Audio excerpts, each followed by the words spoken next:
السلام عليكم ورحمه الله وبركاته. ازيكم عاملين ايه؟ يا رب تكونوا بخير. النهارده جايبين كيلو مكرونه من دي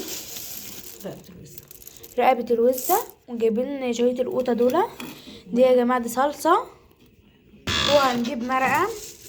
بصوا يا جماعه، عادي تبقى متسبكه او عادي لو مش متسبكه عادي، ولو متسبكه عادي تمام. وجايبين مرقايه وجايبين المكرونه تمام على حسب الكميه، بس انا مش هعمل الكميه دي كلها، انا هعمل حوالي نصها تمام عشان ده كيلو تمام. ودي الطماطم دي حلوه على قد كده وحلوه تمام. خليكم معايا. احنا بنحمرها كلها، المكرونه تتحمر كلها يا جماعه عشان تبقوا عارفين. نروح نقلبها حلو جدا في الزيت، نخليها كلها تشرب في ايه، تشرب في الزيت. بس كده يا جماعه، نقلب تقليب مستمر يا حبايبي لحد ما تدينا الحمار او الصفار، ونروح نعمل بقى ايه، نزود على طول.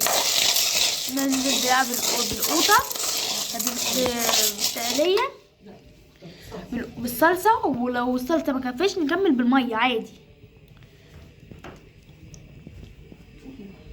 شايفين يا حبيبي، انا جايبه المكرونه دي سايبه بس من الحلوه تمام، مش بجيب من اي حد وخلاص. شايفين يا حبايبي،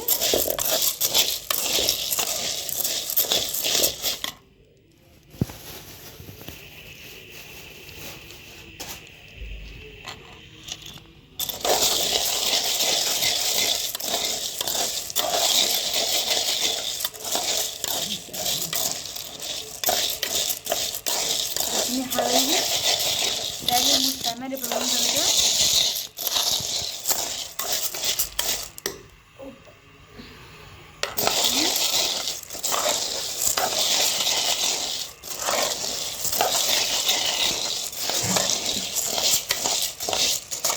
شايفين يا جماعه، بعد ما اتحمرت بالمنظر ده لازم تبقى في اللون ده كده، تبقى محمره باللون ده، وبعد كده تنزلي بايه، بالصلصه تمام بالمنظر ده يا حبايبي. لو عندك شوربه برضو حطي عادي تمام. شايفين يا جماعه بالمنظر ده اهو. تزودي ميه لحد ما الميه تغطيها يا جماعه بالمنظر ده. هي عايزه شويه ميه تاني، نحط حته صلصه تاني عشان الارض متبقاش كلها ايه، شوربه او ميه تمام. نحط معلقه صلصه بالمنظر ده. بصوا يا جماعه اهو، بس كده احنا كده غطيناها بالمنظر ده. نحط عليها شويه ميه تاني، باين عليها عاوزه نحط عليها شويه تاني، نغطي. هي كده اتغطت يا جماعه تمام. بس قشطه كده جميل. بس دلوقتي يا حبايبي احنا هنغطيها ونحط المرقه.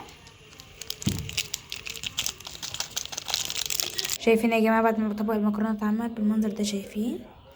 يا ريت لو عجبكم الفيديو متنسوش تعملوا لايك واشتراك وتفعيل الجرس وكومنت. شايفين؟